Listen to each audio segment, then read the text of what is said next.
So here we have three guitars.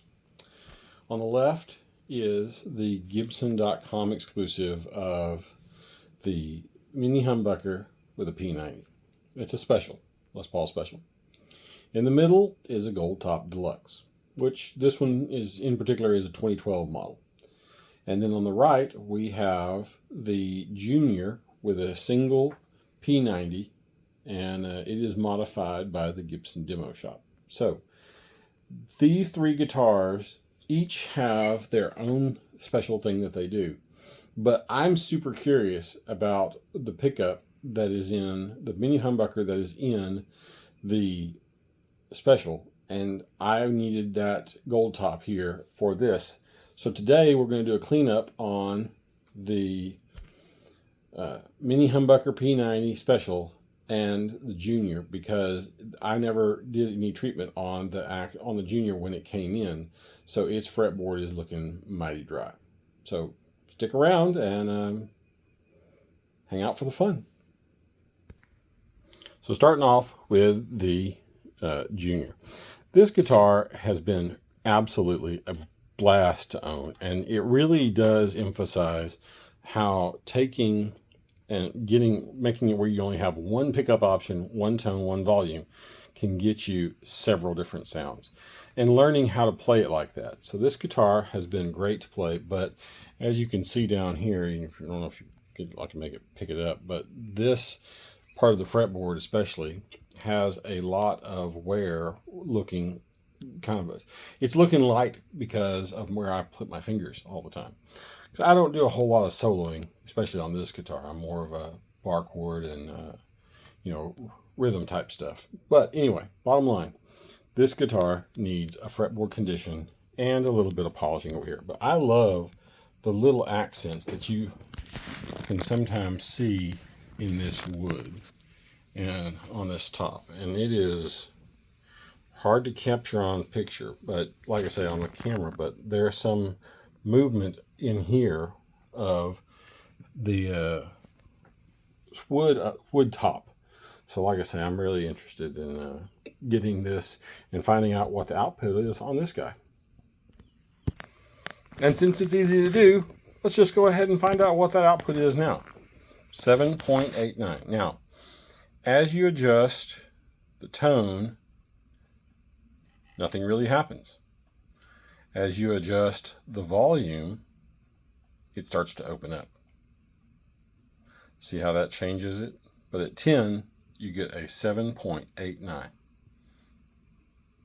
So it jumps around as you adjust your volume. There is a point there where it does change for a little bit. It jumps up and then drops it down to more. So like I say, so at 10, it's 7.89. Just for the reference purposes. So wrap tail on the Junior. This one is American plating, or no, advanced plating. So API setup. And it is, some people love wrap tails and some people hate wrap tails, and I'm in the big camp that loves them. I don't really care. I don't play high enough in the register for me to really need super great intonation. I'm more of a bar chord and cowboy chord player, so because I'm playing down there, it's not nearly as important to me. It is important. It is nice that it is intonatable, because you can move the pieces around. You can move it with the little screws to make it longer or shorter. But overall, it's just not as big a deal to me as some people. But that said, here's a quick look at the fretboard before conditioning.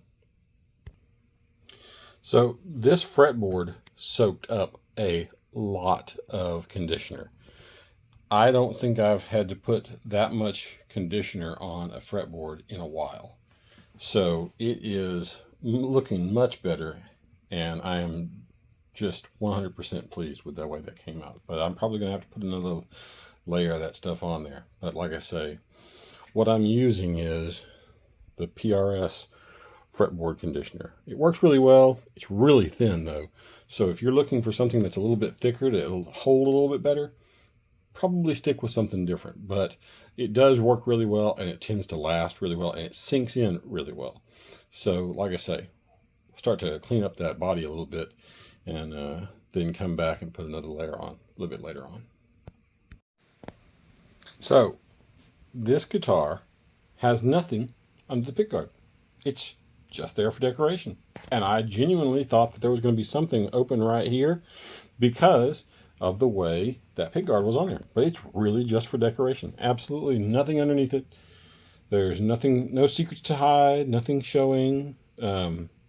Just a regular Les Paul Junior slab mahogany body. So a little bit of area right here where it looks like that was something that was happening with the Moto pickguard. But like I say, that was a easy takeoff, and 3 screws. Let's just point out that 3 screws is absolutely a breeze to maintain for taking that off. So anyway, just thought that was really interesting, and I thought everybody might want to see what that looks like. That would, if anybody was to ever buy this from me, they would have to, and they wanted to do something different with it. That is a, like I say, so that's one of those moments where you'd have to do some serious routing or something. But like I say, juniors are generally left juniors for a reason, and the reason is because they sound good. So got the cleaner on and wiped it off, and this is after the second round of fretboard conditioning, and it is looking so much better. I can even lighten this up a little bit to give you a better understanding of, even now with the thing lightened up, you can still see that it is a significantly different color and texture. And that's just the way that works sometimes.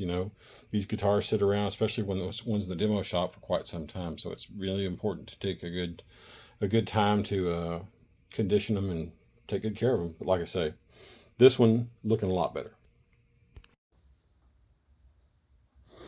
All polished up and about to go back together. This fretboard is the king of looking better here. It is absolutely 100% a better looking fretboard, and I'm sure that it enjoys the fact that it is no longer dry as a bone. Overall, this guitar is still pretty amazing. I like it. And like I say, it's a virtuoso polish. Not the best for getting light scratches out, but it makes it look really pretty. All strung up and back together. I will say this: stop bars. They are, when you have a wrap tail like this, especially the non-lightning ones like this, it is just pitifully easy to restring and get it back together. That makes not having an actual bridge really does sometimes pay off. And while it is not nearly as intonatable and is probably not nearly as accurate, it does make for a really easy reassembly. But at the end of the day, that's what she looks like put back together. Now, let's head over to the Special. All right, so Special versus Junior. Obviously, they're both mahogany slab bodies, so there's nothing, they're both basically the same setup there. Historically, Juniors are single pickup guitars. That's not to say somebody hasn't routed one out and put it in there. That's not to say that there wasn't some special edition made where that happened. But historically, this setup right here with 2 pickups is a special setup, or sometimes a tribute with a slab body. There's been some tributes that were slab bodies, but overall, most of them are specials. They have bound fretboards in general when it's a special. The little white buttons is special, not specific. Juniors frequently have it as well. But like I say, 2 pickup versus 1 pickup is generally your biggest determination factor between a junior and a special. So with that said, are there other variants? 100% yes. Has Gibson made special editions for different places? 100%. Music Zoo, Guitar Center, CME, so many of them. Well, Wildwood Spec. There's so many different variants of these guitars that it's hard to make one basic rule. But the primary difference generally is one pickup on juniors, two pickups on specials or tributes. So anyway, but like I say, this fretboard looking dry. This is a brand new guitar. This was made this year, so it's not like it's an old guitar. So that tells you that this being stamped this year, this neck and fretboard is not conditioned at the factory. So interesting side note. Off we go. Stop bar, advanced plating, nothing out of the ordinary there. Typical setup, but this one, I'm about to take this pick guard off, and then we're going to take these pickups out and find out what the deal is. But before any of that, we're going to find out what the output is. All right, so here we are in the neck, 6.11, in the bridge, 7.84, which is in line with what we think the pickup output was of that P-90 that was in the special or the junior. And then the middle, 3.43. Now, this number right here, 6.11, I think that's low. And I think that's why that Mini Humbucker doesn't have the sound I'm used to hearing from Mini Humbuckers. But I'm going to condition this fretboard, and then we're going to test the Deluxe to find out what its pickup sound output is. Well, now, so lead P-90 soap bar. And this is really nothing unusual. You would expect to see this. These little springs are what hold this, give you the ability to go up and down on this. And it is what I think of as a normal style soap bar, right? But over here,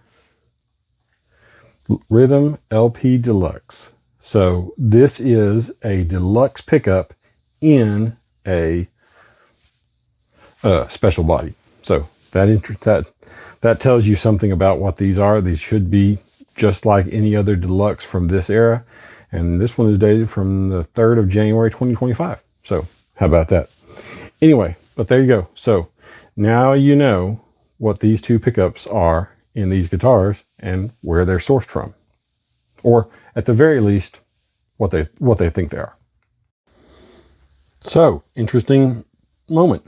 The pickup in the neck of the 2012 Deluxe is a 6.14. So that's well within that range of that 6.11. The lead pickup is a 6.84. So that's probably what the biggest difference is that there's a 6.84 for the lead and a 6.14 for the rhythm. So how about that? They really are just like the ones that came out of like a 2012, 2011 Deluxe. So this one really does have the normal style pickup. Now, with this in mind, it's going to take a little bit more wiping down to be able to get this leveled out. But this fretboard is looking a lot better now. And I am ecstatic about that because this fretboard looked really dry. And like I say, this guitar was stamped this year, 2025. So this fretboard neck, not that old for it to look that dry. So they don't, like I say, they must not do much conditioning, if they do any conditioning at all, at the factory. And back together now. Time to tune it up and do a little playing. So like I say, this fretboard looking a lot better. Just absolutely, completely different than it did before. And again, I cannot express to you how important it is to take good care of your equipment, especially if you're paying the kind of money that these people want for these guitars. But like I say, even if you get it used, taking good care of your equipment says a lot for your equipment as well as for you. So anyway, all right. Be Next time you'll see them, it's tuned up and plugged in.